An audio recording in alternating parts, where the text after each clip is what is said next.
A garota estava correndo e abotoando a camisa em pânico. De repente, ela correu para o meio da estrada para parar um táxi. Ela juntou as mãos e implorou ao motorista e ao passageiro no carro que a ajudassem, pois tinha acordado tarde e estava prestes a perder uma entrevista muito importante. Vendo a garota desesperada, o motorista ficou com pena dela e a ajudou. No entanto, ao chegar e entrar na sala de entrevistas, ela imediatamente se sentiu enjoada assim que pegou sua taça de vinho. Isso aconteceu porque ela havia bebido muito na noite anterior. Surpreendentemente, essa garota tinha um olfato e paladar extremamente sensíveis, o que acabou chamando a atenção da presidente da empresa. Essa empresária rica viu na garota a imagem de si mesma quando era jovem, mas não fazia ideia de que aquela garota era sua filha biológica, que havia perdido há 20 anos. Oban saiu da sala de entrevistas com uma expressão triste. Ela pensou que tinha ido muito mal e que com certeza não seria aprovada. Com medo de ser repreendida por sua mãe adotiva, Oban foi trabalhar em um emprego de meio período. Coincidentemente, ela encontrou os passageiros do táxi daquela manhã. O nome dele era Maru, um estudante internacional de uma universidade famosa. Como os pais de Maru haviam decidido se casar depois de 20 anos juntos, ele concordou em voltar para a Coreia para morar com eles. Ao ir à loja buscar as alianças de casamento, Maru esbarrou acidentalmente em Oban, fazendo a caixinha do anel cair. Assim, ele suspeitou que Oban tivesse roubado o anel. Tentando confrontá-la, ele acabou derramando vinho no rosto dela, o que levou à suspensão do trabalho de Oban. Ela ficou extremamente furiosa e exigiu que Maru lhe passasse seus contatos para que pudesse ser ressarcida pelos prejuízos. No dia seguinte, Oban foi trabalhar em um restaurante de churrasco e, lembrando do que Maru havia feito, ligou para ele furiosa para xingá-lo, mas acidentalmente deixou o celular cair numa bacia com água. Como o telefone parou de funcionar, ela também perdeu uma ligação importante da empresa Winter Group. Vendo Oban trabalhando dia e noite, seu pai adotivo sentia pena e culpa. Ele a aconselhou a descansar um pouco, mas Oban não se comoveu. Pelo contrário, ficou irritada e disse que sempre trabalhou duro desde pequena. O pai adotivo, sem querer vê-la sofrer mais, procurou um antigo papel de procura por uma pessoa que havia guardado por muitos anos. Seguindo o endereço, foi até a Winter Group, mas, ao perguntar ao secretário Will se havia alguma menina desaparecida, ele ficou agitado e quis demiti-lo, o que levantou suspeitas nele. Ao sair, viu o secretário conversando com a presidente, sem saber que ela era a mãe biológica de Oban. Há mais de 20 anos, apenas a pequena Oban de 5 anos sabia que Will havia vendido a filha secretamente. Com medo de ser descoberto, Will a abandonou em um lugar remoto. Por fora, fingia ajudar a presidente a procurar sua filha, mas na verdade fazia de tudo para encobrir as pistas. Naquele ano, Oban foi acolhida por seu pai adotivo, que a criou com paciência até a fase adulta. Um dia, Oban recebeu a carta de admissão e ficou radiante. Lembrou-se de que havia brigado com o pai adotivo na noite anterior. Então preparou uma refeição deliciosa para levá-lo ao canteiro de obras. Mas uma tragédia aconteceu. Seu pai adotivo e a dona do local foram atingidos por um objeto pesado que caiu de cima. Ambos foram levados ao hospital em estado grave. Infelizmente, a proprietária faleceu pouco depois. Oban correu ao hospital e foi instruída a assinar o termo de consentimento para a cirurgia de seu pai. A família chegou ao hospital, mas o estado era grave. O médico informou que, devido à pressão arterial instável, a cirurgia precisou ser suspensa e pediu que se preparassem para o pior. Ao ouvir isso, a mãe adotiva de Oban gritou com o médico e exigiu que a cirurgia fosse feita de qualquer forma. Ao descobrir que Oban havia assinado o termo, a mãe adotiva a culpou, dizendo que era azarada. Oban, desesperada para que seu pai acordasse, ficou ao lado dele todos os dias. Um dia, ela adormeceu em um banco e sonhou com ele, saudável, dizendo que ela devia ser forte. Ao acordar, descobriu que era só um sonho, mas logo viu que seu pai realmente havia recobrado a consciência. Apesar de querer contar a Oban que havia descoberto onde estava sua mãe biológica, ele estava muito fraco para falar. No fim, faleceu com esse arrependimento. A mãe adotiva, que já não gostava de Oban, passou a culpá-la pela morte do marido e a tratá-la com ainda mais frieza. Depois de resolver tudo, Oban foi ao Winter Group, mas como não participou do treinamento, foi expulsa. Decepcionada, ela foi até um rio e gritou para aliviar a dor. Nesse momento, viu um homem na água e pensou que ele tentaria algo contra a própria vida. Correu para ajudá-lo e viu que era Maru. Furiosa, deu-lhe tapas no rosto e pegou o anel, exigindo que ele o resgatasse com dinheiro. Mais tarde, ela foi ajudar na loja de sua mãe adotiva. Quando viu um cliente insultando a mulher, defendeu-a, mas foi repreendida por ela. A mãe adotiva disse que Oban não deveria tratar os clientes assim. Oban desabafou, dizendo que sempre se esforçou, mas nunca recebeu amor da mulher. A mãe adotiva, que já odiava aquela filha de origem desconhecida, descarregou toda a sua frustração nela. Oban não aguentou mais e decidiu sair de casa. Porém, antes que partisse, a mãe a impediu. Descobriu-se que o pai adotivo havia deixado dívidas e a mãe adotiva queria jogar a responsabilidade em Oban.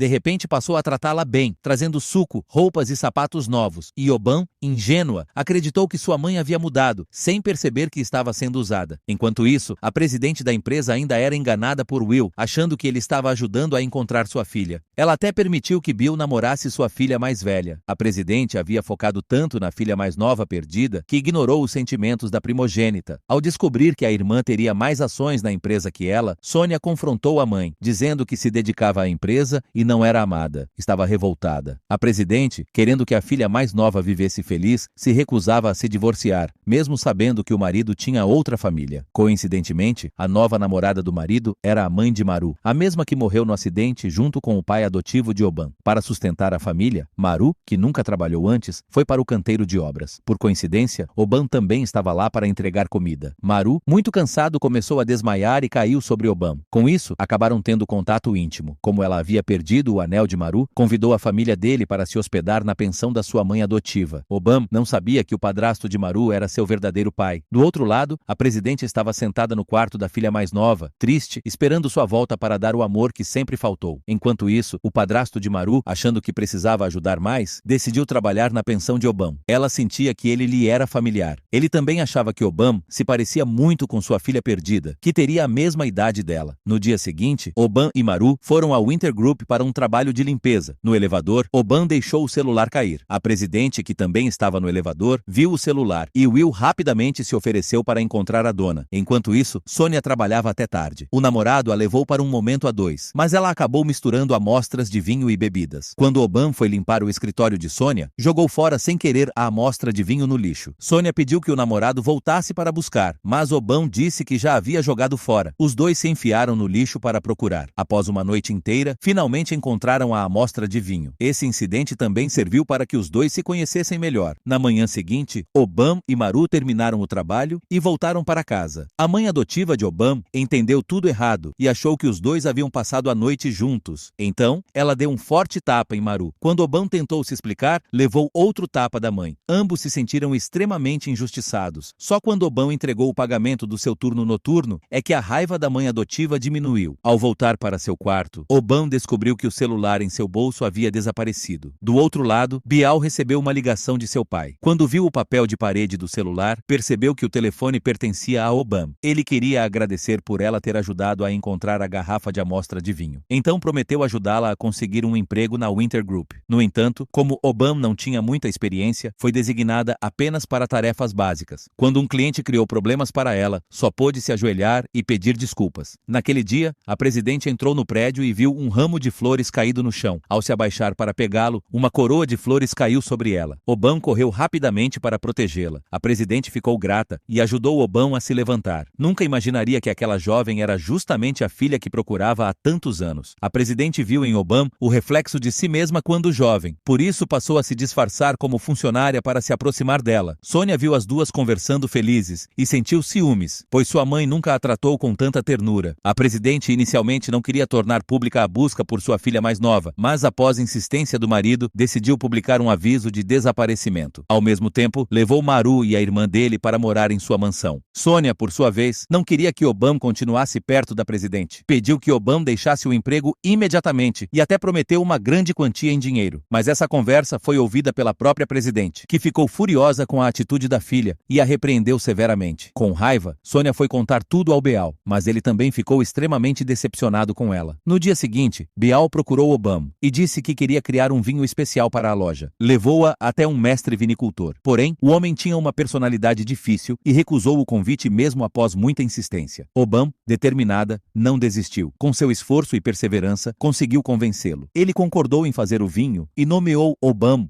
como sua assistente. Sônia planejava assumir todo o crédito, mas o mestre Kim contou diretamente à presidente que só aceitou o trabalho por causa do pedido de Obam. Isso aumentou ainda mais a boa impressão da presidente sobre ela. Mais tarde, Obam e Maru visitaram um ex-colega de seu pai adotivo. Lá, descobriram que a mulher que morreu com o pai de Obam no acidente era a mãe de Maru. O colega achava estranho como os dois haviam se tornado tão próximos tão rápido. Obam e Maru ficaram envergonhados. No dia seguinte, encontraram-se novamente, mas lembrando da conversa conversa com o colega, ficaram sem saber como se cumprimentar. À noite, Obama provou o novo vinho e lembrou-se dos momentos ruins recentes. Então, acabou bebendo demais. Beal, percebendo seu estado, ofereceu-se para levá-la para casa, mas ela preferiu sentar-se na varanda para se recuperar. Ele ficou com ela, conversando com paciência. Quando Obama encostou a cabeça em seu ombro, Beal começou a ter sentimentos estranhos por ela. A presidente aprovou o novo vinho, mas queria encontrar um representante profissional para promovê-lo. Beal pensou imediatamente em Obama e no mestre Kim, propondo que gravassem um comercial juntos. Após uma preparação cuidadosa, Obama apareceu completamente transformada, o que causou ciúmes em Sônia. Ela acusou Obama de se arrumar de propósito para seduzir os outros. Ao ver seu namorado do lado de Obama, Sônia saiu furiosa. O mestre Kim não gostou da ideia do comercial e ameaçou cancelar a parceria, pois achava que deveriam se concentrar na produção do vinho. Só cedeu após o apelo de Obama. A presidente continuava se disfarçando de funcionária e ensinava pessoalmente técnicas de vinicultura a Obama. Por causa do carisma dela, Maru correu para confessar seu amor. Após morarem juntos por um tempo, Obama também se apaixonou e aceitou a declaração. Ela contou ao Maru sobre sua origem e ele sugeriu que ela fosse à polícia registrar seu código genético para encontrar seus pais biológicos. Enquanto Obama e Maru viviam felizes, Beal começou a se sentir desconfortável. Ele também queria viver um romance, mas seu relacionamento com Sônia sempre foi negligenciado por ela, que priorizava o trabalho. Até a cerimônia de noivado foi adiada por isso. Cansado dessa vida, Beal terminou com Sônia. Ela ficou confusa e não percebeu que era a culpada. Ainda tentou segurar o relacionamento. Sônia, ao saber que Beal estava vendo Obama com frequência, achou que ela era a causa da separação e a ameaçou, exigindo que ficasse longe dele. Obama achou as palavras de Sônia um tanto estranhas. Uma noite, enquanto fazia hora extra na empresa, Obama recebeu uma ligação da delegacia informando que haviam encontrado alguém com código genético compatível com o dele. Obama ficou em choque. Como o número registrado era o de Will, ele também recebeu a notícia. Com medo de ser desmascarado, Will ligou para a delegacia no dia seguinte e mentiu, dizendo que os parentes de Obama haviam desistido de procurá-la. Obama também foi à delegacia buscar informações, mas foi informada de que seus familiares tinham desistido da busca. Saiu de lá arrasada. Por coincidência, passou por Will, sem saber que aquele homem cruel havia sido responsável por separá-la da família por mais de 20 anos. As informações da polícia abalaram Obama profundamente, a ponto de ela desmaiar no trabalho. Maru correu para socorrê-la e a levou para casa. Enquanto ele a consolava, a mãe adotiva de Obama entrou de repente e os pegou em um momento íntimo. Furiosa, tentou bater Maru. Ela sempre acreditou que Obama era filha ilegítima de seu marido. Por isso sempre a tratou com hostilidade. Apesar disso, a mãe adotiva não queria que Obama sofresse emocionalmente. Enquanto isso, a presidente, ao saber que Obama havia desmaiado, preparou comida e foi visitá-la. Ao chegar, viu a mãe adotiva gritando com Obama. Foi só então que descobriu em que condições a jovem vivia e ficou comovida. Beal, mesmo após o fim do relacionamento com Sônia, queria ver Obama. Sônia viu isso e pensou que Obama havia roubado seu namorado. Ao descobrir que Beal levou Obama e Maru para trabalhar na empresa, ficou ainda mais furiosa. De propósito, começou a dar tarefas pesadas a Obama, tentando afastá-la. Obama, sem entender o motivo, apenas suportava e fazia o trabalho designado. Certo dia, enquanto transportava materiais na garagem, Obama viu um homem desmaiado dentro de um carro. Bateu no vidro várias vezes, mas Will não respondia. Em desespero, usou um extintor de incêndio para quebrar o vidro e conseguiu levá-lo ao hospital. Quando Will acordou, descobriu que Obama havia o salvado. Agradeceu repetidamente, sem imaginar que aquela jovem era a filha da presidente que ele havia abandonado. No dia seguinte, Obama viu a presidente e reconheceu que ela era a mulher que sempre a ajudava. A presidente parecia muito carinhosa com ela, o que aumentou ainda mais o ódio de Sônia. Durante uma visita ao local de trabalho, a presidente viu uma presilha caída no chão e imediatamente a reconheceu como sendo da filha. Muito abalada, ela invadiu a gravação da apresentação de produtos e perguntou a quem pertencia aquela presilha. Sônia ficou confusa com a atitude da mãe, que sempre foi calma. A presidente acreditava que sua filha estava por perto, pois havia feito aquela presilha com as próprias mãos para ela. Ao saber disso, o marido da presidente também passou a acreditar que sua filha mais nova ainda estava viva. Como seu namorado queria terminar, Sônia descontou toda a sua raiva em Obama, achando que ela havia conquistado o coração de Beal. Will ouviu tudo e foi conversar com seu filho em segredo. O pai de Beal queria que ele se casasse com Sônia, pois assim, com apenas uma filha legítima da presidente, Beal poderia facilmente herdar o controle da empresa. O secretário Will, então, decidiu investigar informações sobre Obama. Quando viu o nome do pai adotivo de Obama, imediatamente se lembrou que aquele homem já o havia procurado antes. Ele até tinha mostrado o grampo de cabelo que Obama carregava consigo desde pequena. Foi então que o secretário Will finalmente entendeu. Obama era a filha da presidente que ele havia abandonado anos atrás. Para descobrir se Obama ainda se lembrava dele, Will sugeriu levá-la à vinícola, o mesmo lugar onde no passado ele havia planejado planejado matar alguém para encobrir pistas. Will pensava em empurrar Obama, mas felizmente, ela mencionou que era órfã e não se lembrava de nada do passado. Graças a isso, sem saber, ela impediu os atos insanos de Will. Enquanto isso, Sônia não queria terminar com o namorado. Chegou a se ajoelhar e implorar por perdão. O pai, com o coração partido ao ver sua filha orgulhosa tão solitária, foi até a casa de Obama e a criticou, perguntando por que ela não deixava Bial em paz se já tinha um namorado. No dia seguinte, seria a coletiva de imprensa do novo vinho. Sônia, aborrecida, viu o grampo de cabelo na bolsa da mãe e o jogou no chão. Por coincidência, Obama passou por ali, viu o grampo e o pegou. Enquanto preparavam a coletiva, uma luminária do teto caiu de repente. Bial correu para proteger Obama, mas acabou sendo atingido. Vendo todos culpando Obama, Bial se enfureceu e repreendeu todos. Obama levou Bial para tratar os ferimentos e no caminho ele se declarou. Disse que se sentia muito bem ao lado dela e pediu que pensasse a respeito, mas Obama apenas o considerava um amigo. Não tinha sentimentos amorosos por ele. Bial, porém, não quis desistir tão fácil. Foi até a casa da presidente e pediu que ela autorizasse o fim do noivado com Sônia. Quando a mãe de Bial descobriu, ficou com medo de perder o apoio da família da presidente. Furiosa, foi até a casa de Obama para causar confusão e disse que daria uma lição nela. Porém, a mãe adotiva de Obama interveio. Disse que, se alguém ia maltratar Obama, seria ela, e não qualquer outra mulher. Mandou a mãe de Bial ir cuidar do próprio filho. Ela saiu furiosa. Como Bial insistiu no rompimento, o noivado entre as famílias foi cancelado. Sônia não aceitou e se ajoelhou diante de Obama, pedindo que ela devolvesse o coração do homem que amava. Mesmo com Obama explicando que não tinha nada com Bial, Sônia se recusou a acreditar. Ao ver a filha triste com o rompimento, a presidente passou a sentir pena de Sônia. Foi até Obama e a acusou de ter arruinado a vida amorosa de sua filha. Quando Bial voltou para casa, acabou sendo duramente criticado. Em meio à discussão familiar, o secretário Will quase revelou a verdadeira identidade de Obama. Sônia se recusava a desistir. Disse ao namorado que faria qualquer coisa para lidar com Obama. No dia seguinte, chamou Obama e pediu que entregasse documentos em um café, mas combinou com o atendente para dar dinheiro a Obama, enquanto outra pessoa tirava fotos dela recebendo o dinheiro. Ao mesmo tempo, a presidente foi informada de que a fórmula do novo vinho havia vazado. Como a fórmula estava sob responsabilidade de Obama, ela foi a primeira suspeita. À noite, após todos saírem do trabalho, Sônia colocou dinheiro no armário de Obama, mas ao fazer isso, encontrou o grampo de cabelo da irmã. Por coincidência, Obama teve que voltar à empresa e Sônia a confrontou, perguntando por que o grampo estava ali. Quando soube que aquele grampo sempre pertenceu a Obama, Sônia ficou em choque. Levou Obama até um subúrbio isolado e exigiu saber por que ela trabalhava na Winter Group. Depois, empurrou Obama no chão. Sônia não podia aceitar que sua irmã biológica estivesse ao seu lado esse tempo todo. Voltou ao escritório e revirou a mesa de Obama, encontrando uma foto de quando ela era criança. Só então acreditou que Obama era sua irmã mais nova. Mas, ao invés de ficar feliz, ficou preocupada. Se sua irmã voltasse para a família, talvez a mãe entregasse toda a empresa a ela. Decidida a impedir isso, Sônia escondeu a verdade e ainda acusou Obama de ter vendido documentos confidenciais. Por mais que Obama se defendesse, ninguém acreditou. Assim, ela foi demitida da Winter Group. Maru, que não acreditava que Obama fosse capaz disso, começou a suspeitar de Sônia e decidiu segui-la para encontrar provas que inocentassem Obama. Naquela noite, se sentindo injustiçada, Obama foi até a casa da presidente se explicar. Disse que não traiu a empresa, que apenas entregou os documentos a pedido de Sônia. Sônia, ao ouvir isso, se exaltou e empurrou Obama, o que fez Obama recordar brigas de infância. A avó jogou água no rosto de Obama e a culpou por roubar o noivo de Sônia e ainda querer destruir a empresa. Obama tentou se defender, mas ninguém acreditou. Foi expulsa da casa. No dia seguinte, um colega contou a Obama que o verdadeiro traidor ainda estava na empresa. Ela correu até lá para tentar pegar a pessoa em flagrante, mas foi cercada. Por sorte, um homem apareceu para defendê-la. Era o pai biológico de Maru. Obama não desistiu. Tentou falar com Sônia mais uma vez, mas ela fugiu. Obama então pegou um táxi para persegui-la. Durante a fuga, Sônia bateu o carro em uma árvore. Rapidamente ligou para a mãe pedindo socorro. Obama correu atrás e a encontrou ferida. Ia chamar uma ambulância, mas nesse momento, a presidente e o secretário Will chegaram. A presidente perguntou o que havia acontecido. Sônia mentiu dizendo que Obama queria assustá-la. A presidente acreditou e deu um tapa forte em Obama, ordenando que nunca mais aparecesse diante delas. Muito magoada, Obama voltou para casa, onde a mãe de Bial a esperava. Ela a insultou pelos acontecimentos recentes. Cansada, Obama fez as malas e decidiu fugir daquele lugar que só lhe trazia sofrimento. Ao saber da fuga, a mãe adotiva de Obama foi até a Winter para confrontar a presidente. Mas por acaso, viu o cartaz de busca pela filha desaparecida e reconheceu Obama. Maru também soube da verdade e correu para contar à presidente que Obama era sua filha perdida há anos. Ela ficou em choque e desmaiou na hora. Enquanto isso, Obama Obama havia pego um ônibus para outro lugar e começado uma nova vida. Ao acordar, a presidente correu até a casa da mãe adotiva, mas não encontrou a filha. Logo depois, o marido da presidente chegou e ambos leram o diário deixado pelo pai adotivo de Obama. O conteúdo fez a mãe adotiva quase desmaiar de surpresa. Descobriu que Obama não era filha ilegítima de seu marido, mas sim uma menina que ele havia adotado. A presidente lembrou-se do que havia feito a Obama e ficou devastada. Sua filha esteve ao seu lado o tempo todo e ela não a reconheceu e ainda a maltratou.